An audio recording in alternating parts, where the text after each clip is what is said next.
You think things are gonna just happen for you? Well, they're not just gonna happen for you. You gotta make them happen. Go make things happen.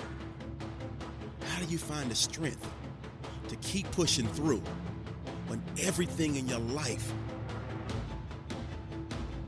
Do you feel that all you know is sorrow? I dealt with homelessness and poverty growing up, domestic violence.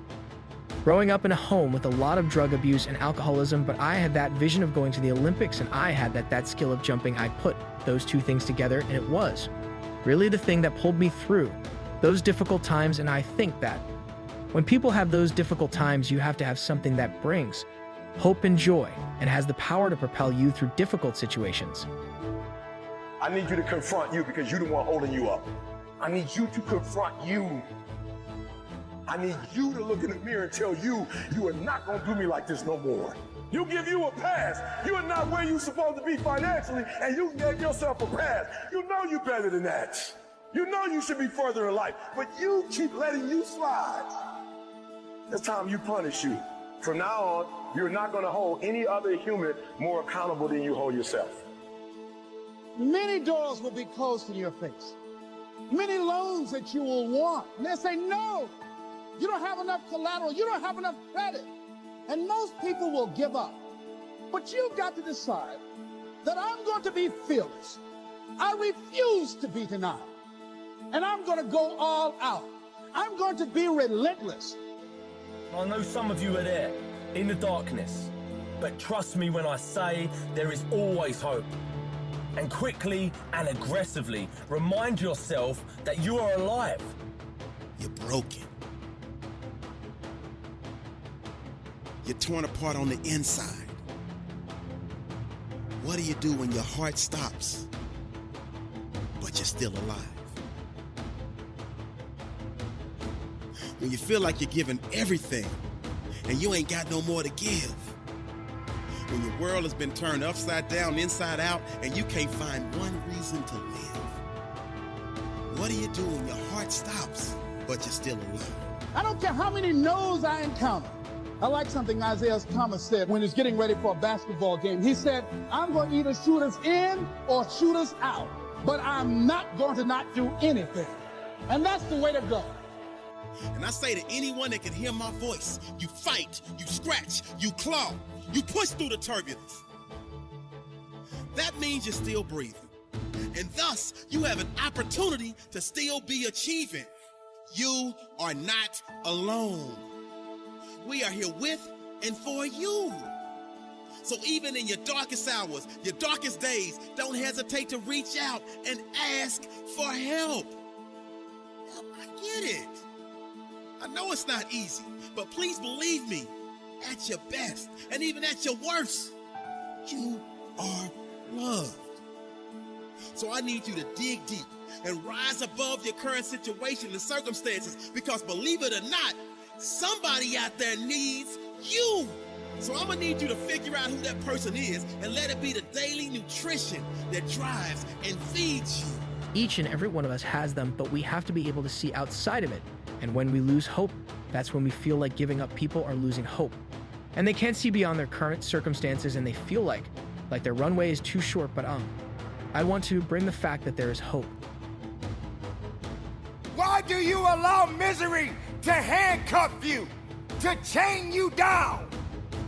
Resurrect yourself from the pit of darkness, because misery doesn't have the right to control your life.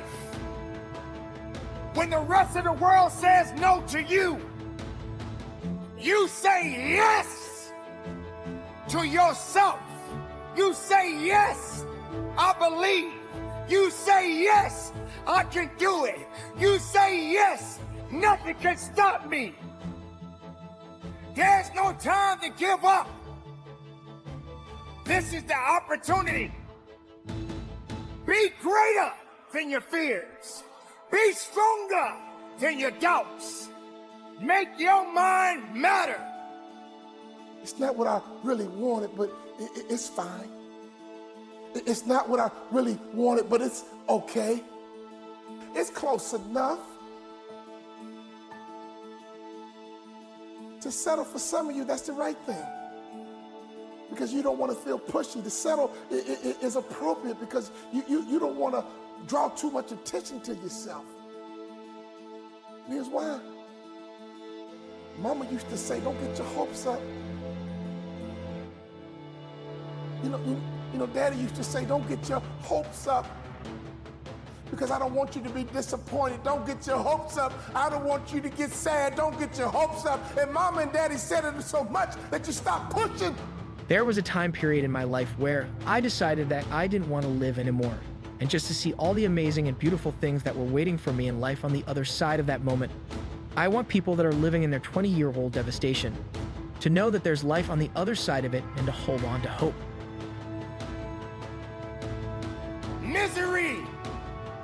It will continue to do all that is necessary to succeed. Misery is on a mission to take everything away from you because your mind is very powerful. Bring in the goodness,